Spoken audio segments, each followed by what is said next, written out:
Salut tout le monde, bienvenue sur notre chaîne Lord of the Gin. Je m'appelle Mathilde. Je m'appelle Quentin. Et aujourd'hui, on se retrouve pour notre premier épisode sur l'histoire du gin. Aujourd'hui, on va découvrir un petit peu les origines de l'alcool depuis ses premières apparitions, passer par ses hauts mais aussi ses bas, jusqu'à voir où il en est aujourd'hui. D'ailleurs, pour commencer, on pourrait peut-être voir le nom de cet alcool, gin. En fait, tout simplement, il vient du mot juniper en hollandais qui veut dire baie de genièvre. C'est la baie qui est utilisée dans la fabrication du gin. En restant chez les Hollandais, le premier document qu'on aurait trouvé serait flamand et daterait du XIIIe siècle. Malheureusement, on n'a aucune source de ce document, on n'arrive pas à le retracer. Et du coup, même en prenant un petit peu des pincettes, c'est pas parce qu'on a un alcool blanc infusé de genièvre que ça en fait forcément un gin. Pas pour autant qu'un alcool à base de citron est un limoncello, si vous voulez. Par contre, le premier vrai document daté qu'on arrive à retrouver, c'est un document hollandais, toujours, de 1495, qui appartiendrait à un marchand hollandais du coup, et qui est aujourd'hui conservé à la Bibliothèque nationale britannique à Londres.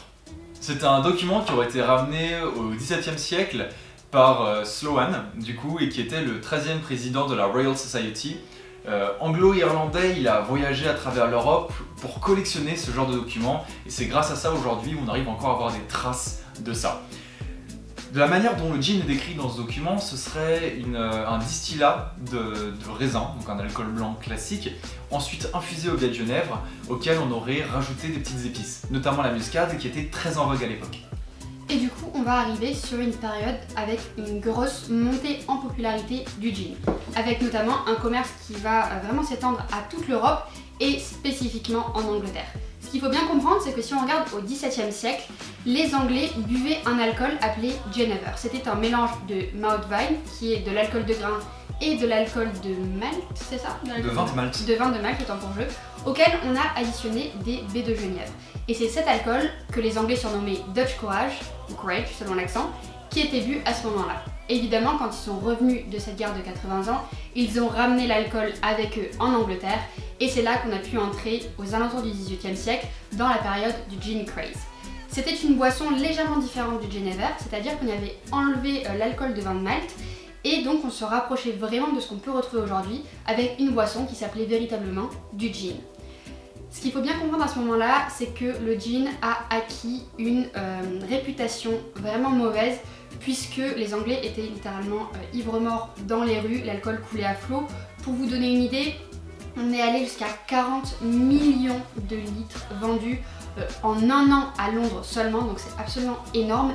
Et c'est à travers tout cela, donc l'ivresse dans les rues, l'augmentation de la criminalité à Londres, que le gin a gagné son surnom de Mother's Ruin, qui peut être traduit en français comme la briseuse de famille. De cette époque du gin craze, on garde quand même quelques petites choses, et notamment des expressions très british, telles que les gin joints qui font référence à des bars malfamés, ou encore l'expression être gin soaked, c'est-à-dire imbibé de gin, ou plus simplement ivre-mort. Du coup voilà, de cette période de déchéance véritablement à Londres, l'État va frapper un coup fort, et le principal responsable c'est le gin. La première vague de loi et encadrant un petit peu cette consommation de gin, c'est 1736 avec l'arrivée de taxes sur la consommation, l'arrivée de charges supplémentaires sur sa production et surtout l'implémentation de licences annuelles sur la vente de cet alcool. Par contre, ça sera insuffisant. L'alcool est tellement prisé et tellement en vogue que la déchéance va continuer et la consommation de gin n'ira que plus fort. Il faut attendre 1751 pour avoir vraiment le Gin Act, qui va mettre une deuxième couche là-dessus, augmenter encore les charges, augmenter encore les coûts de production, rendre les licences plus difficiles à obtenir et taxer encore plus le gin. Parallèlement à ça, il va y avoir des grandes politiques de santé publique qui vont viser notamment le thé pour essayer d'encourager la population à consommer ce nouveau breuvage. Et un autre alcool va prendre le devant de la scène, un alcool que l'on connaît tous, la bière. C'est d'ailleurs beaucoup plus simple à présent de comprendre un petit peu tout l'engouement qu'il y a eu autour de cet alcool en Angleterre. Je pensais que j'allais parler des vies d'avion. Ouais, j'étais persuadé que t'allais faire ta vie de bière là. Non, c'est sur un truc un peu plus calme. Mais si vous voulez tout savoir, c'est aussi du coup grâce à ça qu'on peut retrouver quelques petites billes d'avion en Angleterre. C'est la photo Gin Act. C'est la photo Gin Act. C'est pas nous. Il faudra attendre l'ère victorienne, 1837-1901, pour avoir un retour sur l'avant de la scène du gin. Deux événements majeurs vont propulser cet alcool, ce sera notamment la guerre de l'opium et le début des conquêtes coloniales. Avec l'arrivée de troupes coloniales britanniques dans les Indes, on a découvert une petite maladie fort sympathique qu'on appelle la malaria. Il a fallu se prémunir un petit peu contre ça. Et ça s'est fait à travers l'apparition et la consommation d'une substance qu'on trouve dans une Écosse qu'on appelle la quinine. La quinine, c'est la substance majoritairement présente dans le tonic, l'Indian tonic justement, mais elle est extrêmement amère. Et du coup, il a fallu essayer de la mélanger pour essayer de la faire consommer aux soldats. On retrouve dès 1825 dans la Compagnie des Indes orientales britanniques les premiers balbutiements du gin and tonic. C'était du gin, de l'eau un petit peu sucrée et la quinine. Les soldats rentrant du coup forcément au pays avec cet alcool et donc le gin and tonic, il va y avoir une relance de la consommation. On va avoir l'apparition de Gin Palace qui deviendront littéralement les pubs que l'on connaît aujourd'hui en Angleterre. En 1862 arrive enfin la Sales of Spirits Act qui va mettre fin à la Gin Act et permettre au gin de reprendre sa première place, reprendre l'essor de sa consommation et reprendre la débaucherie. En fait, vraiment à ce moment-là, ça va être le renouveau du gin. Donc on arrive dans cette deuxième vague de popularité de cette boisson, mais avec la petite touche de modernité. C'est-à-dire que si on regarde bien, par exemple en 1908, on va avoir l'apparition d'un cocktail plutôt emblématique autour du gin, le cocktail Gibson, à base de gin, de dry vermouth et de petits oignons. Après les goûts, les couleurs, chacun pour soi. Mais il faut bien voir que ça prouve vraiment ce renouveau du gin avec des créations qui vont commencer à se faire autour. Il va y avoir cette montée encore en puissance pendant un bon moment avec un gin qui va dépasser les frontières, donc ce sera plus vraiment une spécialité de l'Angleterre puisque même en France on va avoir des gins français, si bien qu'en 1930 on va avoir vraiment besoin d'avoir une définition légale pour encadrer notre production de gin français. Ça va continuer un petit moment comme ça jusqu'à 1960 où on peut observer une chute monumentale de la consommation de cette boisson. Et la raison est assez simple finalement, c'est que précisément à cette époque, on a l'arrivée sur le marché et au niveau des cocktails de deux nouveaux alcools qui sont la tequila et la vodka, avec lesquels nous avons tous, je suis sûre, de bons, plutôt de mauvais souvenirs. Et vraiment ça va venir dans un contexte de recherche d'exotisme au niveau des cocktails et ça va complètement pousser le gin dans l'ombre. C'est-à-dire qu'on va avancer avec une énorme perte des marchés pour le gin et finalement il n'y a plus aucun intérêt à travailler le gin, à faire des gins de qualité et on va se retrouver fin du XXe siècle, donc entre 1980 et 2000, avec assez peu de gin et surtout des gins mauvais, il faut le dire. À l'époque, en fait, c'était surtout utile pour les producteurs de tous ces alcools qui ont besoin de vieillir en fût, donc comme le cognac, le bourbon, j'en passe et des meilleurs. Et avoir du gin, c'était finalement la promesse d'une rentrée d'argent plutôt simple et plutôt rapide, étant un alcool blanc, donc vraiment avec un processus de fabrication beaucoup plus court. Du coup, 1990, on se trouve dans une situation où le gin est assez mal vu, pas très bonne qualité, rarement mis en avant à la carte, que ce soit des bars ou des restaurants. Et pourtant, il y a quand même certains amoureux du gin, des outsiders qui veulent continuer à mettre le produit en avant.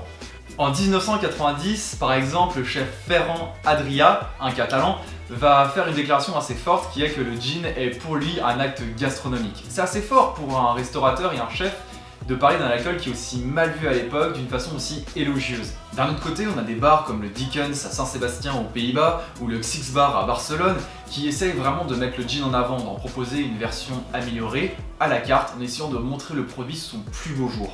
On peut vraiment remercier l'Espagne pour cette période puisque c'est elle qui va en partie permettre de conserver vraiment des petits gins qui vont pouvoir ensuite évoluer et nous donner des gins d'exception que l'on connaît aujourd'hui. 1996, Citadel se lance sur le marché, un petit gin français avec une histoire très intéressante autour de son nom. Elle fait référence à une production royale de baie de Genève de 1775 basée à Dunkerque. Par contre, Citadel est un petit peu arrivé au mauvais endroit au mauvais moment. Ils essayent de faire un alcool de très bonne qualité alors que le gin est encore très mal vu. En fait, ils arrivent sur un public qui n'est pas du tout réceptif à leur alcool plutôt haut de gamme, chose qui va être prouvée puisque quelques années plus tard, il est quand même décrété comme étant l'un des meilleurs gins au monde. En même temps, 1999, c'est Hendrick's qui se lance sur le marché, un géant aujourd'hui en termes de gin. Donc voilà, on se retrouve un petit peu dans cette période d'ambiguïté pour le gin qui est encore très mal vu d'un côté, un alcool de soifard, et de l'autre côté des amoureux du gin, des amoureux du produit qui essayent de le mettre en valeur, qui essayent de le repopulariser. Et mine de rien, ça va suffire. Parce qu'entre 2006 et 2016, il va y avoir une explosion de nombre de producteurs de gin. Et ça va être des alcools de qualité. En 2017, par exemple, il va y avoir une augmentation de 17% de la consommation de gin en France. Ce qui est énorme et ce qui n'est pas prêt de s'arrêter là. En 2018, c'est plus d'une centaine de références de jeans français qu'on retrouve. Et ça, c'est du pain béni pour les amoureux du jean comme nous. Et c'est vraiment grâce à ça qu'aujourd'hui, on se retrouve avec une variété de jeans présentes sur le marché qui est absolument incroyable. On a des jeans qui viennent des 4 coins du monde et qui peuvent vraiment proposer une palette de notes et de saveurs très vaste. Ça va permettre vraiment à chacun de trouver le jean qui va lui plaire. Entre les jeans japonais, les jeans espagnols, les jeans français et bien sûr les jeans britanniques, tout le monde trouvera chaussure à son pied. Qui dit différents jeans dit évidemment une nouvelle création de cocktail. C'est pour ça que vous nous voyez depuis le début de l'épisode siroter allègrement ce petit verre qui contient en fait le Mother's Room, qui est une de nos créations que nous avons décidé de vous partager aujourd'hui. L'idée à l'intérieur de ce cocktail, c'est qu'on a voulu incorporer un petit peu toutes les notes de ce 18e siècle, toute la période du gin craze justement dont on a parlé tout à l'heure, avec des notes de thé pour référencer encore une fois à l'histoire, mais également le citron et les toniques, toujours dans cette volonté de trouver l'histoire, ainsi qu'un petit plus un peu français. On vous laisse de suite découvrir la recette et on espère qu'elle vous plaira.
En espérant que cet épisode vous ait plu, nous on a passé un grand plaisir à partager tout ça avec vous, à faire également les recherches de notre côté et forcément un petit peu de création aussi.